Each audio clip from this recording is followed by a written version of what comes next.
अस्सलाम वालेकुम व्यूअर्स, उम्मीद है आप सब लोग खैरियत से होंगे। व्यूअर्स आज की हमारी इस वीडियो में हम लोग डिस्कस करेंगे IBGD 11 की पोस्ट को। 2025 में इस पोस्ट को कब अनाउंस किया जाएगा, इसी के साथ मैं इसके एलिजिबिलिटी क्राइटेरियाज को डिस्कस करूंगा for males and females as well. इस वैकेंसी के लिए both males and females apply कर सकते हैं। आपके एजुकेशनल क्राइटेरिया क्या होता है, उसी के साथ साथ आपने तैयारी कैसे करनी है, क्योंकि बहुत सारे कैंडिडेट्स, मेरी नज़र में 99% कैंडिडेट्स रिटन टेस्ट के मरहले के बाद ही फेल हो जाते हैं, क्योंकि इसका होता ही इतना कम्पिटिटिव आपका टेस्ट है। इसके ऊपर मेरिट लिस्ट में आना बड़ा डिफिकल्ट होता है। अगर आप हमसे नोट्स खरीदना चाहते हैं, स्क्रीन के नीचे और स्क्रीन के ऊपर पूरी वीडियो की ड्यूरेशन में मेरा नंबर रन करा होगा। इस नंबर पर आप मुझे कांटेक्ट करके मेरे से मुकम्मल नोट्स हासिल कर सकते हैं।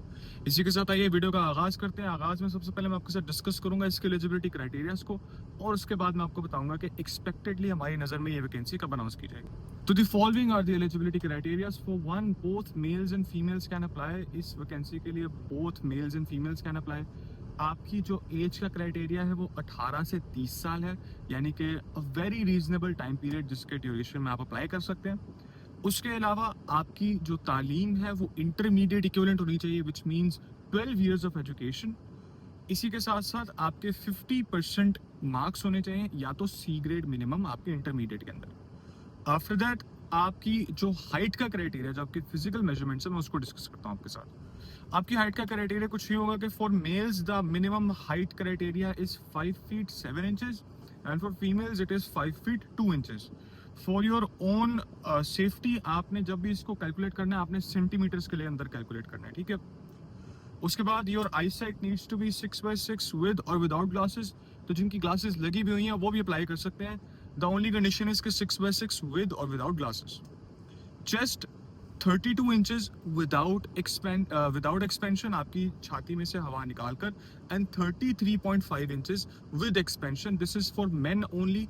Women are exempted, female are exempted from this criteria. आपकी जो चेस्ट का क्राइटेरिया सिर्फ लड़कों के लिए है। 32 इंचेस की आपकी चेस्ट फैलाव के बिना और 33.5 की फैलाव के साथ, यानी 1.5 इंचेस का फैलाव। अब जहां तक मैं एक्सपेक्ट कर रहा हूँ वैकेंसी अनाउंस होगी, आई एम एक्सपेक्टिंग कि ये वैकेंसी जून से अगस्त के दरमियान में अनाउंस की जाएगी, यानी कि इसकी आपके पास एडवर्टाइजमेंट आ जाएगी, आपकी रजिस्ट्रेशन के लिए ऑनलाइन एप्लीकेशन खुल जाएगी, आप अप्लाई कर सकेंगे। अप्लाई करने का तरीका कुछ ये होता है कि आप fpsc.gov.pk की वेबसाइट पर जाते हैं, उनकी ऑफिशियल वेबसाइट पर, वहां पर जाकर आप अपनी एप्लीकेशन को फिल आउट करते हैं और वहां पर सबमिट करते हैं। बहरहाल मेरी नज़र में जून और अगस्त के दरमियान में ये वैकेंसी अनाउंस होगी, क्योंकि हर साल जून और अगस्त के दरमियान इन वैकेंसीज को अनाउंस, लास्ट ईयर भी हमारा बैच अगस्त का बना था, अगस्त के अंदर वैकेंसीज को अनाउंस किया गया था, और आते साथ ही वैकेंसीज को आपके पास टेक्निकल वैकेंसीज को भी अनाउंस कर दिया जाता है। IB के अंदर आपके अंदर GD की, जनरल ड्यूटी की वैकेंसीज को भी अनाउंस कर दिया जाता है, साथ ही साथ स्टेनो की वैकेंसीज को अनाउंस कर दिया जाता है। तो all these vacancies are announced in a very reasonable period of time. तो जून और अगस्त के दरमियान में मेरे ख्याल से इसकी वैकेंसी को अनाउंस किया जाएगा, GD 11 को, जो असिस्टेंट सब इंस्पेक्टर की सीट है। Now I am going to go over the physical test criterias. Physical test criterias are going to be as following. 1.6 kilometre यानी कि 1 माइल का रन करना है। लड़कों के लिए मिनिमम टाइम है 7 मिनट्स का, लड़कियों के लिए मिनिमम टाइम है 10 मिनट्स का। 7 मिनट्स के अंदर लड़कों ने इस रनिंग के पूरे मराहिल को पार करना है। अगर 7 मिनट्स 1 सेकंड भी होगा, you will fail your exam, so keep that in mind. 1.6 kilometres for females which is suppose to be done in 10 minutes. 10 minute के अंदर करना है। It's very easy, reasonable pace में भागना है आपने, और अपनी तैयारी को साथ साथ रखना है। अपनी तैयारी अगर आप साथ साथ करेंगे तो ही आपके सक्सेसफुल होने के, कामयाब होने के चांसेस होंगे। तो अभी से तैयारी का आगाज कर दें, क्योंकि 7 मिनट तो यहाँ पर बताया हुआ मेरी नज़र में, वहाँ पर अगर आपने अच्छा परफॉर्म करना है तो आप 6 minutes 30 seconds is the most reasonable time, उसको अपना टारगेट बनाएं। मूविंग फॉरवर्ड, अब हम डिस्कस करेंगे आपका सबसे इंपॉर्टेंट सेक्शन, आपके पेपर का सेक्शन।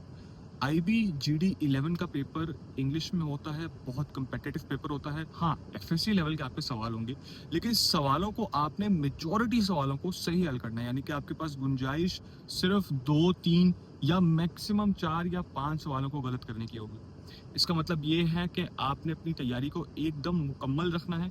तैयारी करने के लिए स्क्रीन के ऊपर और स्क्रीन के नीचे मेरा नंबर चल रहा है, इस नंबर पर मुझे कांटेक्ट करके मेरे से मुकम्मल नोट्स, पास पेपर्स इंक्लूडिंग 3000 प्लस MCQs मेरे से एक्सेस कर सकते हैं, ताकि आपकी तैयारी मुकम्मल हो, अच्छी हो।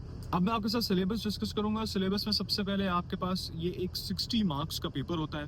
आपका एक 60 मार्क्स का पेपर होगा। इस 60 मार्क्स के पेपर में कौन कौन से सब्जेक्ट्स होंगे मैं आपके साथ वो डिस्कस करूंगा। सबसे पहले it is your English. English का बहुत बड़ा सेक्शन होता है, English is very important IB के अंदर और किसी भी पाकिस्तान के फेडरल डिपार्टमेंट के अंदर। इट इज़ इम्पॉर्टेंट कि यू नो कि जो आपकी इंग्लिश, आपकी जो जुबान है कम्युनिकेशन की, इट इज़ इंग्लिश।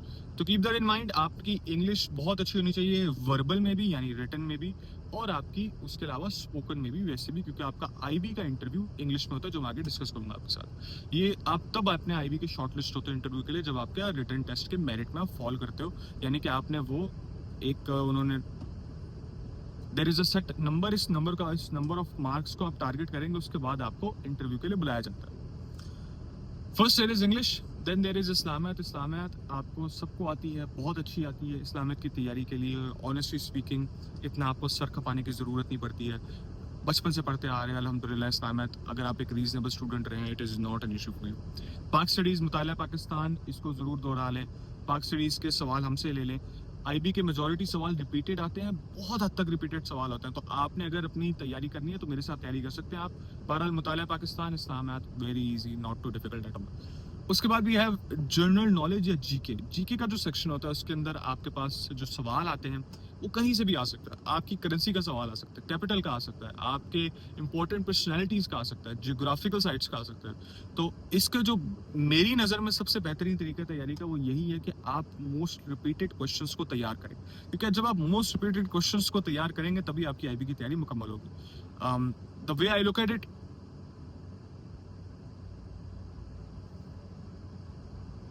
इसी के साथ साथ आपके जो जीके का सेक्शन है जिसमें मोस्ट रिपीटेड सवाल अगर आप तैयार करेंगे तभी आप जाकर आपका जीके का सेक्शन तैयार होगा, क्योंकि जीके में there is just too much. General knowledge में बहुत ज्यादा सेक्शन होता है, क्योंकि it is the name general knowledge, general information होगी यहाँ पर। तो you need to keep that in mind. अपनी तैयारी को आपने प्लीज रिपीटेड मटेरियल से जरूर तैयार करना है। पास पेपर्स जहां से हो, चाहे आप हमसे लें चाहे आप किसी और से लें, पास पेपर से आपने तैयारी करनी है।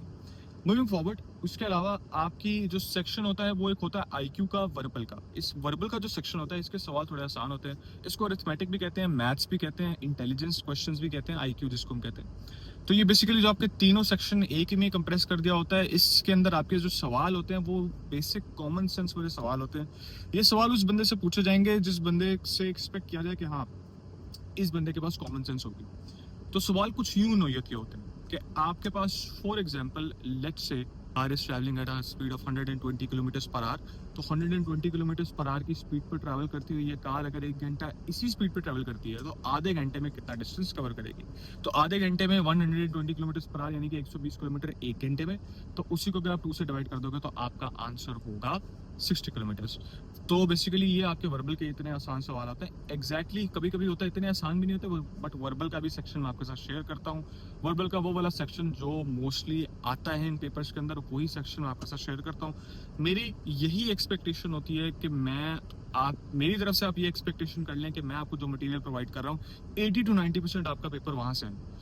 I try my best, I make sure कि मेरे पास जो सेक्शन जो मटेरियल मौजूद है वो मटेरियल 80-90% उसी में से आए, चाहे वो पास पेपर हो, चाहे वो वर्बल हो, चाहे वो एकेडमिक का सेक्शन हो, just to because it is important. आपके पास जो रिपीटेड सेक्शन होता है, रिपीटेड ही बेसिकली आपके सवाल आते हैं। तो what you are expecting from me is, मैं आपको वही एक्सपेक्टेशन आपकी पूरी करूंगा। इसी के साथ आपका बहुत शुक्रिया वीडियो देखने का, मेरे साथ बने रहने का। अल्लाह ताला आप सब लोगों को कामयाब करे। तैयारी का अभी से आगाज़ कर दें, कमेंट सेक्शन में मेरे से सवाल पूछते रहें, और इसी के साथ साथ मेरे नंबर पे भी आप मुझे कांटेक्ट करके मेरे से सवाल पूछ सकते हैं। स्क्रीन के ऊपर और स्क्रीन के नीचे मेरा नंबर चल रहा है, इन दोनों नंबर्स पे आप मुझे कांटेक्ट करके मेरे से नोट्स पे हासिल कर सकते हैं, मेरे साथ तैयारी भी कर सकते हैं। इसी के साथ आपका बहुत शुक्रिया वीडियो देखने का, मेरे साथ बने रहने का। अल्लाह हाफिज़।